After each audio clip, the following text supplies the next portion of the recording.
This story is titled, Parents Who Treated Me Like Crap Suddenly Want to Visit Me and Told Me They'll Be Bringing a Surprise. Growing up as the youngest of five sounds like it should be fun, right? You get all the attention, the hand-me-downs, and the wisdom of your older siblings. At least, that's what the movies make it look like. My reality? The youngest by 7 years, stuck in a family that had zero bandwidth left for me. And honestly, it sucked. I wasn't the star or even the troublemaker. I was just there. A literal afterthought. My parents weren't bad people. They were just overwhelmed. My older siblings were all dealing with various issues. Health problems, therapy sessions, school struggles. My parents' lives were a constant rotation of hospital visits, counseling appointments, and meetings with teachers. And me? I was the easy one. No trouble, no drama, no extra effort required. They assumed I was fine because I wasn't demanding anything. Turns out being the kid who's fine means you're also the kid who's forgotten. I remember this one night when I was about 8. My mom was running around trying to pack for my brother's hospital stay. My dad was yelling about misplaced car keys, and my sisters were arguing over who got to use the bathroom first. I sat on the couch with a book in my lap, just waiting. I wasn't even sure what I was waiting for. Someone to notice me, maybe? But no one did. Eventually, I just went to bed without saying goodnight. It wasn't a one-time thing. That's just how it was. They call kids like me glass children. You're visible, but no one really sees you. You're not invisible in the tragic, poetic way. More like furniture in the corner. I didn't need help, so I didn't get it. I didn't cause problems, so I didn't get attention. I know my parents weren't trying to be neglectful. They were just stretched too thin. But knowing that didn't make it hurt any less. It wasn't all bad, though. Since no one paid much attention to me, I had a lot of freedom. I spent hours alone, reading books or playing video games. I'd explore the woods near our house, pretending I was on some grand adventure. Looking back, it was probably a little sad, but at the time, it felt normal. When I was 9, I made my first real friends, Mia and Clara. They were both from messy families too, and we kind of gravitated toward each other. Mia's parents were divorced and constantly arguing, so she spent most of her time at Clara's house. Clara's dad was, well, not around, and her mom worked double shifts to make ends meet. We were all these little lost kids, and we found each other. I think that's what kept me sane. Mia and Clara were my escape, my real family. We did everything together. Sleepovers, homework, sneaking into the local movie theater by hiding in the trunk of Clara's mom's car. Typical kid stuff. By the time we were in middle school, we had our own little world. We even made up a club, the Unwanted Club. We weren't dramatic about it. It was just a name that fit. Our real families sucked, so we made our own. But as great as Mia and Clara were, there was still this gnawing feeling in the back of my mind. I wanted my parents to notice me. Not in a big, flashy way, just something small. Like, hey, how was your day? Or, what book are you reading? But those moments never came. I remember once I got a perfect score on my math test. I ran home, excited to tell someone. But the second I walked in, I saw my mom on the phone with the school counselor about one of my sisters. I quietly put the paper on the fridge, hoping someone would notice. No one did. By the time I hit high school, I'd stopped trying. I wasn't angry, just resigned. If they didn't care, why should I? I poured all my energy into school and my part-time job at the library. I loved working there. It was quiet, and no one expected much from me. Plus, it meant I didn't have to be home. My parents barely noticed I was gone most of the time. I think they assumed I was at Mia or Clara's house, and they were probably right. I started staying out later and later, testing the limits, but no one ever said a word. One time I got home at midnight, and the house was completely dark. Not a single person asked where I'd been. I could have been kidnapped or lying in a ditch for all they knew. Senior year rolled around, and I started applying to colleges.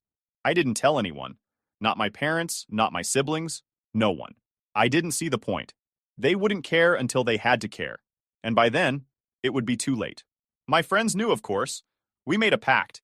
Get into the same college and leave this town behind. It was the only thing that kept me going some days. When I got my first acceptance letter, I didn't even bother showing it to my parents. I just filed it away in my desk and went about my day. It wasn't until I got my financial aid package that I realized I might actually have a shot at leaving. Between scholarships and grants, I could cover most of the costs. My grandma, the only family member who seemed to care about my future, offered to help with the rest. She told me, I don't trust your parents not to screw this up for you. And honestly, same. The day I left for college, I didn't even say goodbye. I packed my car, waved to my mom as she passed me in the hallway, and drove off. I don't think she realized what was happening. I wasn't trying to be dramatic or make a statement. I just didn't think it mattered. For the first time in my life, I felt free. I wasn't anyone's afterthought. I wasn't the invisible kid in the corner. I was just me, and it felt amazing. When the day came for me to leave for college, it was so unremarkable that it might as well have been any other Tuesday. No teary goodbyes, no last-minute hugs. Honestly, I don't even think my parents knew I was leaving. I'd packed up my stuff gradually over the last couple of weeks, and on the morning of, I loaded the rest into my beat-up hand-me-down car and left. My mom walked by me in the hallway while I was hauling a box, glanced at it, and said, "You're doing some cleaning?" I just said, "Yep," and kept walking. That was the extent of our interaction. I wasn't mad about it at the time. By then, I had stopped expecting anything from them. They didn't notice when I stayed out late, didn't notice when I stopped trying to join family dinners, and certainly didn't notice that I had spent months planning to move 2 states away with Mia and Clara. They probably assumed I was going to community college down the street or something. Joke's on them. The drive to my new college town was the most freeing experience of my life. Mia was in the passenger seat, and Clara followed in her car, packed to the brim with her stuff. We blasted terrible early 2000s pop songs the entire way, laughing and shouting lyrics out the windows, like we were starring in some low-budget coming-of-age movie. It wasn't just about going to college. It was about starting a new life, one where we weren't the unwanted kids anymore. We were just ourselves. Once we arrived, we moved into this tiny off-campus apartment. And when I say tiny, I mean the kind of place where you could stand in the living room and touch the kitchen counter with one hand and the front door with the other. It was falling apart in places. The sink dripped, the floor tiles were peeling, and the bathroom door didn't lock. But we didn't care. It was ours. Those first few months flew by in a blur. I threw myself into classes and a part-time job at the local coffee shop, trying to balance everything while still figuring out how to be a functional adult. It was hard at times. Money was always tight, and I had to learn how to stretch $20 to last an entire week. But for the first time in my life, I felt like I was in control. No one ignored me here because no one expected anything from me to begin with. I could just exist. My parents didn't call. They didn't text. Nothing. At first, I thought maybe they didn't have my new number or had forgotten about me entirely. But then I got a random text from my mom a few months in. She wrote, "Can you grab some milk on your way home?" I stared at the message for a solid minute before responding, "I don't live there anymore." She replied, "Oh, okay. Let me know when you visit." Like I'd just gone on a long camping trip and would be back any day now. I didn't bother correcting her. Why would I? If she wanted to believe I was just out, that was fine by me. It wasn't like they'd cared much about what I was doing before I left. Why start now? Meanwhile, my grandma became my lifeline. She'd call every few weeks to check in, ask how school was going, and remind me that she had my back if I ever needed anything. She wasn't perfect. She had her moments of meddling and unsolicited advice. But at least she cared. She told me, "Don't let your parents screw this up for you." I didn't realize at the time just how much that would matter later. The disconnect between my parents and me became even more obvious when Thanksgiving rolled around. By that point, I'd settled into a routine, classes, work, and hanging out with Mia and Clara in the evenings. We didn't have a lot of money, but we'd managed to save up for a Friendsgiving feast. We bought a turkey, the smallest one we could find, a box of instant mashed potatoes, and some canned cranberry sauce. It was nothing fancy, but it was ours. We even made terrible paper decorations to hang around the apartment. 2 days before Thanksgiving, my mom called me. It was the first time she'd called in months, and I almost didn't pick up because I figured she was butt dialing me or something. But curiosity got the better of me, and I answered. "Hey, what time are you coming for Thanksgiving?" she asked, completely out of the blue. I blinked. I didn't know you guys were doing anything for Thanksgiving." "Well, we weren't sure, but we figured it'd be nice to have the family together for once," she said, like it was no big deal. "So, what time can we expect you?" "I already have plans," I said, glancing over at Mia and Clara, who were sorting through our tiny pantry to see if we had room for more snacks. "I'm hosting a thing with some friends." There was a long pause, and then she said, "Oh, I guess that's fine. It's just, I was really looking forward to seeing you." That one sentence hit me in a weird way. I couldn't tell if she was trying to guilt-trip me or if she genuinely meant it. Either way, it didn't matter.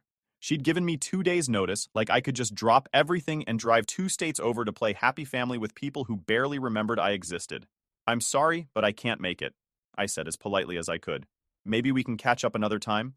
She didn't say anything for a while, and then she sighed. "Okay, Well, I hope you have a good Thanksgiving. She hung up before I could respond. That night, I found myself scrolling through old photos on my phone. There weren't many of my family, mostly just pictures of Mia and Clara and me goofing off over the years. But as I looked through them, I felt a strange mix of sadness and relief. Sadness because part of me still wanted to matter to my parents. Relief because I knew I didn't need to. Friendsgiving was perfect. We burned half the food, Clara spilled cranberry sauce all over the couch, and Mia set off the smoke alarm trying to make gravy. But we laughed until our sides hurt, and for the first time in years, I felt like I was part of something real. That feeling didn't last long, though. A few years later, I got another call, this time from my dad. And that's when everything started to unravel. The call from my dad came completely out of the blue. I'd been avoiding family contact for weeks after the Thanksgiving situation. I wasn't mad, just tired of feeling like an afterthought that suddenly mattered when it suited them. But when his name popped up on my phone, curiosity got the better of me. I figured it had to be important. He barely ever called even when I was living at home. I answered with a cautious, "Hello? Olivia?" he said, his tone clipped and serious. "If you don't come home for Christmas, I'm cutting off your college payments." I blinked. At first, I thought I must have misheard him. "Wait, what?" I asked, trying not to laugh. "Dad, I graduated 3 years ago." The silence on the other end was almost comical. He clearly hadn't expected that response. "Oh, well," he finally sputtered. "I just meant, you need to come home. It's important." I waited for him to elaborate, but he didn't. So I asked, "Why? What's so important?" "It's Christmas," he snapped, like that explained everything. "The family needs to be together." "You're being selfish, Olivia. After everything your mother and I have done for you, the least you could do is come home for the holidays." At that point, I couldn't hold back the laugh. "Dad, Grandma paid for my college, remember? You didn't have anything to do with it." He paused again, probably trying to figure out how to salvage this ridiculous argument. "We've sacrificed a lot for you over the years," he said, ignoring my point entirely. "It's time you showed some gratitude." I didn't even know how to respond to that. Gratitude? For what? The years of being ignored. The complete lack of support or interest in my life. The sudden guilt trips and demands for attention now that it was convenient for them. It was so absurd that I almost hung up right then and there. But I didn't. Part of me wanted to see how far he'd go with this. "Dad," I said as calmly as I could, "I've already made plans for Christmas. I'm not canceling them last minute. If you and Mom want to catch up after the holidays, we can talk then." He didn't like that answer. "You're abandoning your family," he said, his voice rising. "Do you even care about us at all?" I took a deep breath, trying to keep my cool. "You didn't care about me for the last 20-something years, and now suddenly I'm the bad guy for not dropping everything to make you feel better? That's not fair. We've always cared about you," he snapped. "You just never needed as much as the others." There it was. The same excuse I'd heard my whole life, wrapped up in slightly different words. "That's not my fault," I said. "And it doesn't mean I owe you anything now." He didn't respond, and I figured the conversation was over. But a few hours later, I got another text from him. This one was much shorter and colder. "If you don't come home, don't bother coming back at all." I stared at my phone for what felt like forever. Part of me wanted to fire back with something snarky or angry, but another part of me, the bigger part, was just tired. Tired of the guilt trips. Tired of the manipulation. Tired of being treated like a backup plan instead of a person. So I put my phone down and didn't respond. The next day, I got a text from my mom. It wasn't as blunt as my dad's message, but it was dripping with passive-aggressive guilt. She wrote, "We're so disappointed in you, Olivia. We don't understand why you're being so distant. We're your family." I laughed when I read that.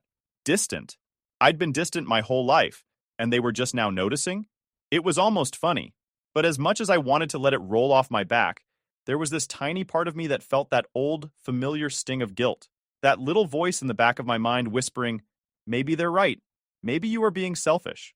I tried to ignore it. I threw myself into work and school, went out with Mia and Clara, and tried to focus on the good things in my life. But the texts kept coming. My mom, my dad, even one of my brothers, they all seemed to be working together to guilt trip me into coming home for Christmas. It was relentless. Then, about a week before Christmas, I got a call from Jake, my older brother. I hadn't spoken to him in years. Out of all my siblings, he was the one I thought might understand me the most. He wasn't as sick as the others, and we'd had a few decent conversations when we were kids. So when his name popped up on my phone, I actually felt a flicker of hope. I answered with a hesitant, "Hey Jake, what's up?" "Hey, Liv, he said, using the nickname I hadn't heard in years. Look, I know things have been tense with Mom and Dad, but we need to talk. Okay, I said, already bracing myself. About what? There was a long pause before he finally said, they've been talking about making you the legal guardian for one of the boys. My heart dropped. What? You're the only one who's really stable, he said, like it was the most logical thing in the world. The rest of us, well, we've got our own issues. Mom and Dad think you'd be the best choice. I couldn't believe what I was hearing. After years of barely acknowledging my existence, they wanted to dump this massive responsibility on me? I felt my anger bubbling to the surface, but I tried to stay calm. And they just decided this without talking to me? They've been planning it for a while, Jake admitted. I thought you should know before they sprung it on you. I was furious. No, I said firmly. Tell them I'm not interested. Liv, come on, he said, his tone pleading. You're part of the family. Family? I snapped. Don't talk to me about family, Jake. They ignored me for my entire childhood. Now that they need something, suddenly I'm part of the family? Number, I'm done. There was a long silence before he finally said, okay, I get it. I'll tell them. I hung up and sat there, staring at the wall, trying to process everything. It wasn't just about Christmas anymore. They were trying to use me, again. But this time, I wasn't going to let them. After that call with Jake, I couldn't shake the anger boiling inside me. I mean, who just decides that someone's going to become a legal guardian without even asking them? It wasn't a casual favor they were requesting. It was my entire life they were trying to hijack. I replayed Jake's words in my head over and over. You're the only one who's really stable. Oh, now I was the stable one? Convenient. For years, I was invisible to them. They didn't care about my good grades, my part-time jobs, or even when I left home without a word. But now that I'd managed to build something for myself, I was suddenly the responsible one, the stable one, the one they could count on to clean up their mess. It was infuriating. I didn't respond to Jake for days. What was there to say? I knew he wasn't entirely at fault. He was just the messenger. But that didn't make it any less insulting. Meanwhile, the texts from my parents kept coming. My dad sent another one-liner. Don't make us regret trusting you. Trusting me? They hadn't trusted me with anything my entire life, but now they wanted me to take over their responsibilities? I wanted to ignore them, but the messages made it impossible. My mom sent long, rambling texts about how family sticks together and how they'd sacrificed so much for us kids. Sacrificed? For who? Because it sure as hell wasn't for me. I didn't respond to her either. I couldn't. Every time I started typing something, the words just felt inadequate to explain how much they'd hurt me over the years. Then, about a week later, I got another surprise. My mom showed up at my apartment. It was a Saturday morning, and I'd just sat down with a cup of coffee to binge a new show on Netflix. When I heard the knock on my door, I assumed it was Mia or Clara coming over unannounced, like they usually did. But when I opened the door, there was my mom, standing there with this strained, almost desperate look on her face. Mom? I said, blinking in disbelief. What are you doing here? We need to talk, she said, brushing past me like she owned the place. I was too stunned to stop her. She walked into my tiny living room, looked around at my mismatched furniture and cluttered coffee table, and said, This is where you live? Yes, I said, crossing my arms. And I like it. What do you want? She sighed, sinking onto my secondhand couch like she was carrying the weight of the world on her shoulders. Your father's health is getting worse, she said quietly. He's in and out of the hospital, and we don't know how much time he has left. I stared at her, trying to process what she was saying. I wasn't heartless. I didn't want my dad to suffer. But the timing felt so calculated. I'm sorry to hear that, I said cautiously. But what does that have to do with me? Her eyes filled with tears, and for a second I felt a pang of guilt. But then she said, We need you to step up, Olivia. Your brothers need someone to take care of them when we're gone. There it was. The real reason she'd come. It wasn't about reconnecting or apologizing for the years of neglect. It was about finding someone to clean up the mess they'd created. No, I said firmly. I'm not doing it. Olivia, please, she said, her voice trembling. We're desperate. Jake can't handle it, and Sarah has enough on her plate. You're the only one who... I'm the only one who what? I snapped, cutting her off. The only one who managed to get out and build a life for myself? That's not my fault. You and Dad made your choices. You chose to focus on everyone else and ignore me. Now you want me to fix everything? I'm not your backup plan. Her face crumpled, and for a moment, I thought she might start crying again. But instead, she said, We did the best we could. You don't understand what it was like, raising 5 kids, dealing with all the stress, the bills, the appointments. And that's my fault? I interrupted. You had 5 kids. You made that choice. Don't guilt me for your decisions. She stared at me, stunned into silence. I don't think she'd ever heard me talk to her like that before. Growing up, I'd always been the quiet one, the agreeable one, but I wasn't that kid anymore. I'm sorry that things are hard for you right now, I said, softening my tone just a little. But I've spent my entire life being invisible to this family. I'm not going to let you drag me back into it now, just because it's convenient for you. Her expression shifted then, from desperation to anger. So that's it? She said, her voice shaking. You're just going to turn your back on us? No, I said. You turned your back on me a long time ago. I'm just finally walking away. She stood up, her hands clenched into fists at her sides. For a moment, I thought she might say something else, but instead, she just shook her head and walked out the door. I stood there for a while after she left, staring at the empty space where she'd been. I didn't feel triumphant or vindicated. I just felt tired. Mia and Clara came over later that afternoon, and I told them what had happened. Clara, as always, didn't hold back. Screw her, she said. They don't deserve you. Mia was quieter, but she nodded in agreement. You have to protect yourself, Liv. You've worked too hard to let them drag you down. They were right, of course. But even with their support, I couldn't shake the guilt completely. I'd been conditioned my whole life to believe that family came first, no matter what. Letting go of that mindset wasn't easy, even when I knew it was the right thing to do. A few days later, I got a letter in the mail. It was from my mom. She must have written it before the visit, because it was full of the same guilt-tripping nonsense I'd heard 100 times before. How much they'd sacrificed, how disappointed they were in me, how I was abandoning the family. I crumpled it up and threw it in the trash. I was done. Blocking their numbers felt like a breath of fresh air. After years of being guilt-tripped and ignored whenever it wasn't convenient for them, I finally had control. I didn't have to wake up to passive-aggressive texts or brace myself for the next emotionally manipulative phone call. For the first time in years, I felt like I could just exist without the weight of their expectations suffocating me. But, of course, peace never lasts long in my family. It was a Saturday morning, and I was lounging in my apartment with a cup of coffee and a book. I'd turned my phone off the night before to give myself a break from the constant pings of notifications, mostly from distant relatives chiming in with their unsolicited opinions about family obligations. Apparently, my mom had made the rounds, spinning her story of how I was abandoning everyone. I wasn't even surprised anymore. When I heard the knock at the door, I assumed it was Mia or Clara dropping by. They did that a lot, especially after my mom's surprise visit earlier that week. So, without thinking, I called out, "It's open," while flipping the page of my book. The knock came again, louder this time. Weird. Mia usually barged in, and Clara would have texted to let me know she was on her way. I sighed, setting my mug down, and shuffled to the door, still in my pajamas. The second I opened it, my stomach dropped. There she was, my mom again, standing on my doorstep like she'd just popped over to borrow some sugar. "Mom," I said, my voice sharp. "What are you doing here, Aegean?" She didn't answer right away.